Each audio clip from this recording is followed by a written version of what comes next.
Hello, my name is Maggie Broski. I'm a junior geology major, and today I'll be talking about ocean power, more specifically wave-generated electricity. This is within the electricity sector, and this includes electricity generated by burning fossil fuels along with renewable energy sources such as solar power, wind power, and others. As a society, we use a lot of electricity, so electricity production accounts for 25% of the heat-trapping gases in the atmosphere. Dropdown defines the main points of improvement as enhancing efficiency, shifting production, and improving the system. This generally means a shift away from fossil fuels, such as coal and natural gas, and towards more renewable energy sources. Currently, 840 million people do not have access to electricity. So along with detrimental effects to the environment, we are also facing an issue with accessibility. So when we're looking at solutions, we have to make sure that they can be brought to more remote areas. Currently, as a world, we are very reliant on fossil fuels, but there is a shift towards renewable energy that is happening worldwide. So Project Drawdown defines ocean power as wave energy converters and tidal systems for electricity generation. This is obviously something that happens near coastlines. Um, Today, we'll be just focusing on wave energy converters. Ocean Power Technology is basically the leading company that is producing the technology for wave-generated power. Their biggest piece of equipment that they produce is the power buoy, as seen on the right. As you can see, it sits on top of the waves, and the floating part near the bottom bobs up and down as the waves come in, generating electricity. There's an underwater network of batteries that stores electricity for future use. You can see a general anatomy of the outside of the buoy to your right. And here's another picture showing the float assembly. That part in the middle is the part that is bobbing up and down with the waves. And here's a cross-section view of the inside of a power buoy. You see there's a generator and some other things that help generate the electricity and convert it to something that's usable by us. What you see here is a subsea battery. These are made of non-toxic metals, which are very important for keeping ecosystems healthy and not polluting the ocean. These store electricity that are generated from the power buoys. They're sitting on the ocean floor underneath.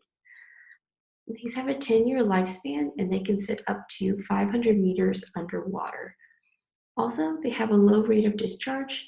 In other words, they have a long shelf life. So if they're full of energy but aren't needing to be used right away, they store energy very well and don't let it leach out. As you can see, it's pretty large. You can see a few things in the background for scale. And this picture shows a very general idea of how the system works. You can see the subsea batteries on the very bottom of the floor there with a series of cables connecting it to the power buoy in the middle. A few examples. Hawaii is implementing some wave-generated electricity. The first grid-tied wave power generator is installed in order to provide energy to the Marine Corps base in Hawaii. Their technology is not via ocean power technologies, but it's a very, very similar system. They use the Azura Wave Energy Converter. This is a prototype installation, so this isn't very widely used yet. And because this is so new, there's not a lot of data about the efficiency and results of this project, but we'll have to keep a lookout on how it goes. There's also a lot of wave energy in Portugal. They started back in 2008, generating 2.25 megawatts of electricity, and their plan is to generate 22.5 megawatts. Their system is about 3 miles off the coast. And again, it's a little bit different than the earlier system, but the general way it works is very, very similar. So now we'll be looking at the pros and cons of wave-generated electricity. For the pros, about 50% of the population in America lives near a coast. So this has a lot of potential to be used for most of the population. and therefore it could potentially provide 25% of the United States electricity. Dropdown projects reduction of greenhouse gas emissions by 1.4 gigatons over 30 years if wave-generated electricity is implemented. Another thing is waves are a very, very reliable natural force. There's no fear that waves will stop acting the way they are. There are some downsides.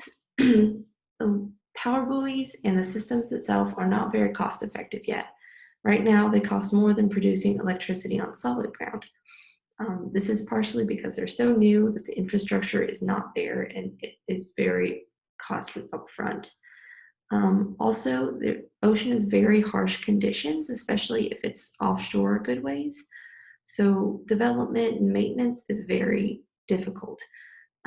Not anyone can go and perform maintenance on these. It takes a very specialized kind of engineer, maintenance person to be able to do this, someone who's very skilled in navigating the ocean as well. There's also a lack of technological development, so there are a lot of issues that will most likely arise in the future from these since they are very new. And again, that incurs a cost as well. And there's not a lot of research done on the potential effect on ecosystems.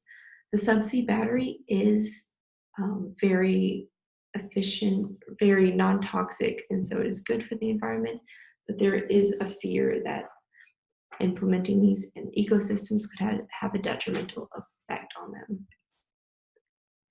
So wave-generated electricity is effective, but it's not very cost efficient at the moment. However, it is a good supplement to renewable energy, especially for remote areas such as islands that are coal reliant.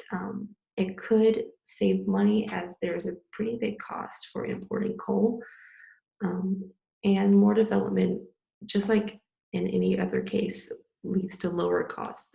Solar power and wind power are very upfront costs, and they are definitely a lot less now. So far, the implementation has been successful. There have been some setbacks, especially in the case of Portugal, but it looks like they're learning from that and improving as they go. Thank you for listening.